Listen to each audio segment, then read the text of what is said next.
What's going on, everyone? It's time to talk about another slasher film today. Oh, well, a precursor to the slasher film. This came out pretty much around the same time as the Texas Chainsaw Massacre and early slasher, proto slasher films like that.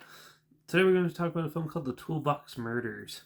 It was released February 17th, 1978, and directed by Dennis Donnelly, who also did Night Unto Night, Super Me, and Escort to Danger, and also known Night of the Clones.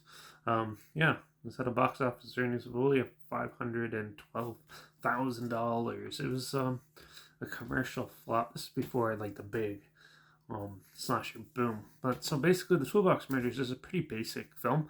You have a killer in a dark cloak, sort of a black leather cloak sort of style, with a ski mask and big metal toolbox, and he walks around. And this film opens up with three brutal murders. So first you see the aftermath of one murder, and then it goes into the second murder, which is done with a drill, and it's pretty brutal and pretty well done.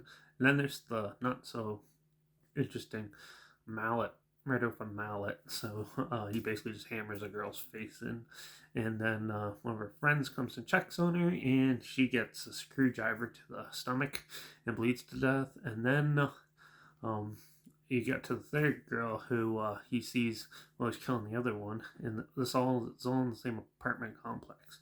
And basically, he goes and takes like a nail gun and attacks her with that one.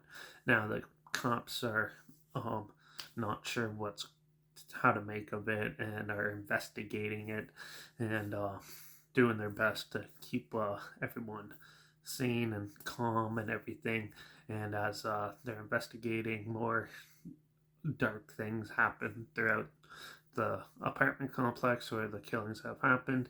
And one of the um, family members of the victims, basically, his sister gets kidnapped by the killer, and him and his friend look into it and try to find her.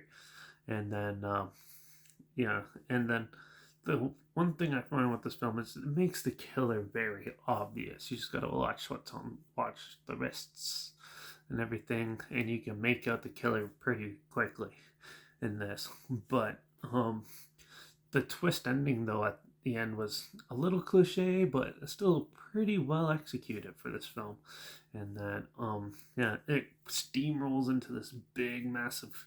Starts off with this three killings, which is pretty relentless for the first like half an hour, and then the next about hour for the rest of the film, you're with the detectives trying to figure out how it is and who's doing it, and it's slowly revealed who the killer is like halfway through, and then the twist comes in about 20 minutes before, and it doesn't have a really happy ending, which is pretty good because you don't see that in movies anymore. And yeah, it is quite the jarring type of film. The gore effects and everything, and the kills are really well done, and the acting's really good. It's well shot.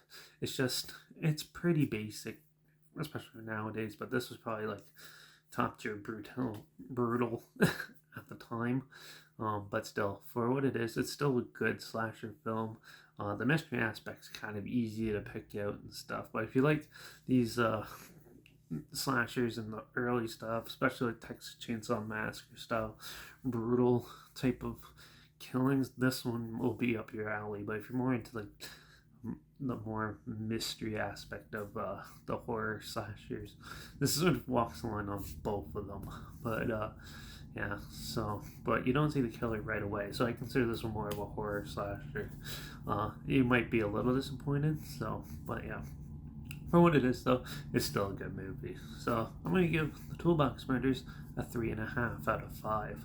It's pretty fun, pretty good kills, and definitely it's pretty standard and conventional, but more realistic as a slasher film. So that's the best thing about most of these 70s slashers is the realism to them, and that's what makes usually started the good slasher film before we got all into all the ridiculousness. So yeah, but there's a trail link down below, like always, if you want to check that out. But it sounds like something you're interested in, or if you want to relive it, that's down below. Also, make sure you check out my Instagram. It's linked down below. That's where I post clips of films and review in the future on my stories. You have the film title hashtag, in some genre of film, and a hashtag so you're aware of it. And my Letterbox is also linked down below. JP reviews. That's where I post my first star rating right after watching the film. So follow me on one of those 2 platforms. Stay in with this channel. Like this video, share it so more people are aware of it. Comment your opinions of the film down below. If you have any other slashers, any films or film franchises in any genre, they will hear my opinions on the future. Comment those down below too. I'll try my best to get to them as soon as I can, and if I can find them. And make sure you subscribe, because we'll find something weird, obscure, and all that you probably never thought of checking out together, something like this. And so you hear my opinions on popular films that are coming out, classic films as well, and reviews on other things. So make sure you subscribe, and don't forget to ring that bell, because I'm going back to the B-movie horror realm, earlier style, but with a 1981 classic from one of the godfathers of Italian cinema, Lucio Fulci. I'm going to be reviewing The House by the Cemetery. Now, when I was younger and I watched this, I hated it, but I think it's definitely grown on me. So I'm going to check it out, state my opinions in the next video. So make sure you tune in for that, ring that bell, and watch out for all those crazy killers that are hauling all their toolboxes around. And I guess I'll see you all in the next review. So until then, cheers.